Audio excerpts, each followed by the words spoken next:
Dialogue খুবই viral ছিল, সবসময় আমাদের টার্গেট নেক্সট বিশ্বকাপ, নট দিস বিশ্বকাপ। আপনারা নতুন গোল এসেছেন এবং তারা 3 সিরিজ খুবই শোচনীয়ভাবে হেরেছেন। আপনাদের পরবর্তী target? Very strange kind of question.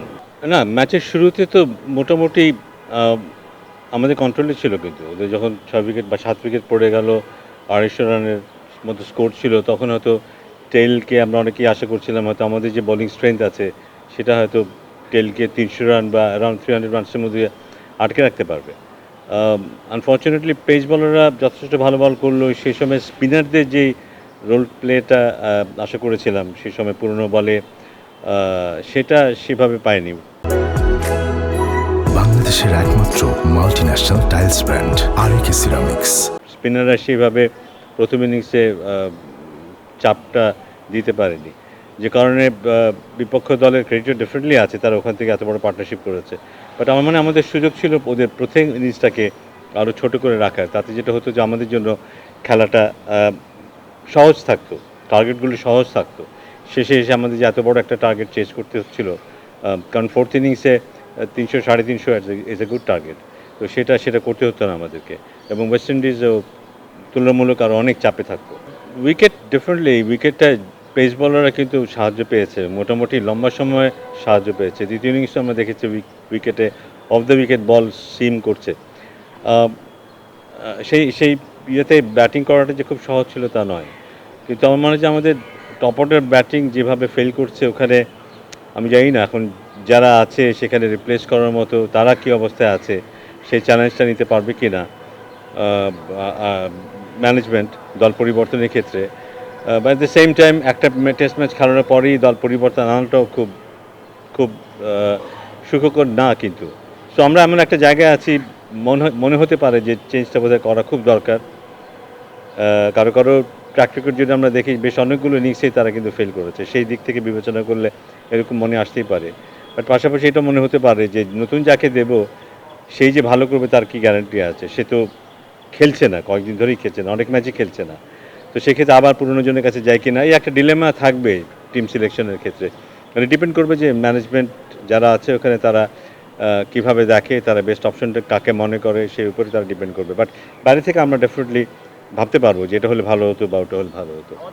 আমার মনে হয় যখন আমরা ঘরের মাঠে খেলি তখন সেই প্রতিদ্বন্দ্বিতার ব্যাপারটা আমাদের মাথায় থাকে না, মানে খুব খেলাটাকে আমরা খুব ডিফিকাল্টভাবে নেই না, খেলাটাকে সহজভাবে নেই বলে হয়তো খেলাটা একটু সহজ থাকে। যখনই আন্তর্জাতিক ম্যাচ খেলি আমরা, সেটা যে কোনো দলের বিরুদ্ধে হোক না কেন, সেখানে আমরা দেখি আমাদের বিশেষ করে টপ অর্ডারে যথেষ্ট টেন্স থাকতে দেখি আমাদের ব্যাটারদের, সেখানে সিদ্ধান্তহীনতায় তারা ভোগে, কিভাবে তারা অ্যাপ্রোচ করবে একটা পার্টিকুলার অ্যাটাককে সেই ব্যাপারে তাদের দ্বিধায় ভোগে।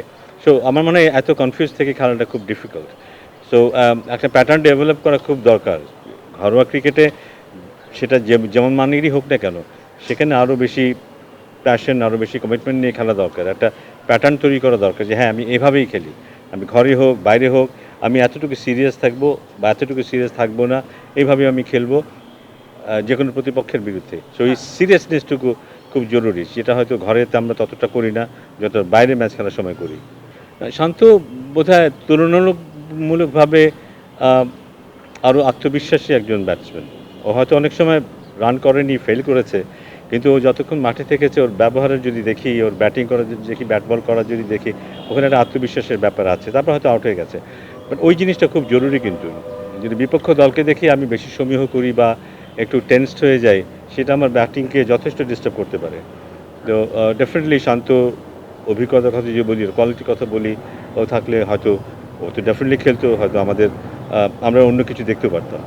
ইট ওয়াজ স্যাটিসফ্যাক্টরি, এবং দেখে মনে হচ্ছিল যে ও নিজেও বোধহয় এটা উপলব্ধি করছিল যে ও কতটা ভালো বল করতে পারে, ও নিজেও বুঝছিল যে ওর বল খেলাটা ব্যাটসম্যানের জন্য খুব ডিফিকাল্ট হচ্ছে। এই জিনিসটি আমরা প্রথম ইনিংসে দেখিনি, এই জিনিসটাই আমরা গত কতগুলি ম্যাচে দেখিনি।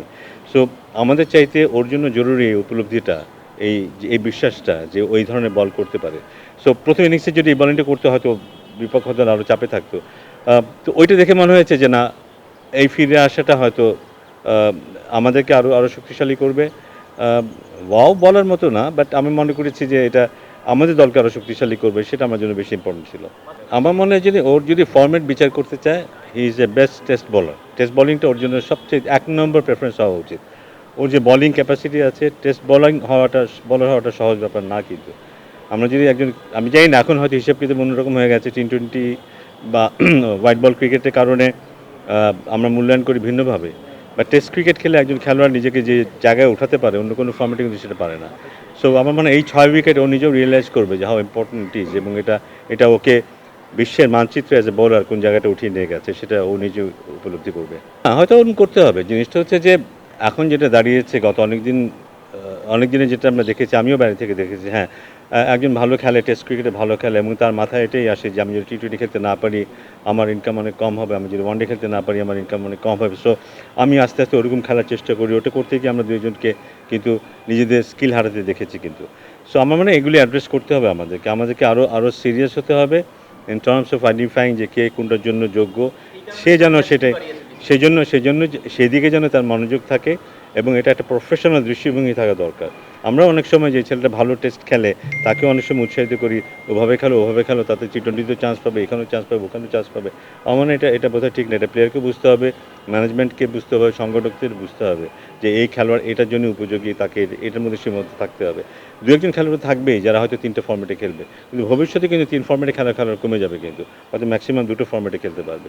সো আমরা ডেফিনেটলি যেটা চুলচেরা একটা বিশ্লেষণ করার চেষ্টা করবো ডেফিনেটলি, এবং তারপরে যেটা করতে হবে, কারণ আমাদেরকে ভালো খেলতেই হবে, দের ইজ নো অল্টারনেটিভ। ভালো খেলার জন্য যেটা করতে হবে, যেসব সিদ্ধান্ত নিতে হবে, কিছু সিদ্ধান্ত সবার খুব ভালো লাগতে পারে, কিছু সিদ্ধান্ত সব ভালো নাও লাগতে পারে, কিন্তু সিদ্ধান্তগুলো আমরা নিতে হবে যদি আমরা ভালো খেলতে চাই। জিনিসটা হচ্ছে যাদের সম্ভাবনা আছে ভালো টেস্ট খেলার, তারা যদি টি-20কে অনুসরণ করতে চায়, তাদের যেটা হবে যে গাছেরটাও হারাবে তারা, তলাটাও হারাবে কিন্তু। আলটিমেটলি ব্যাপারটা আমার সাথে না কিন্তু। আমি খুব ভালো লম্বা ফর্মেট খেলি, আমি চাইলেই কিন্তু টি-20 খেলতে পারবো না কিন্তু। সেটা করতে গেলে আমি হয়তো দোনোটাই হারাবো। এটা খেলোয়াড়কেও বুঝতে হবে, খেলোয়াড় আশেপাশে যারা থাকে, গাইড যারা করে তাদেরকেও বুঝতে হবে কিন্তু, এবং সবারই একটা দায়িত্ব আছে কিন্তু। হ্যাঁ, সবাই যদি আমরা চাই সবাই আমরা শুধু বিরাট কোহলি হবো, সবাই সাকিব আল হাসান, শশান হবো, তা কিন্তু না।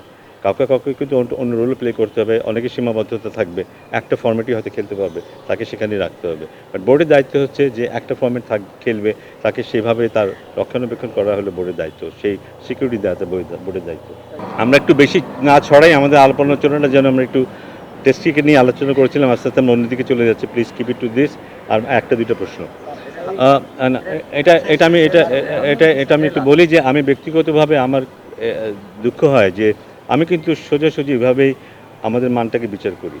পৃথিবীর মঞ্চে আমি যদি জায়গা পাই তার মানে আমার অবস্থাটা ভালো, পৃথিবীর মঞ্চে আমরা যদি জায়গা না পাই তার মানে হচ্ছে যে আমাদের অবস্থাটা ভালো না।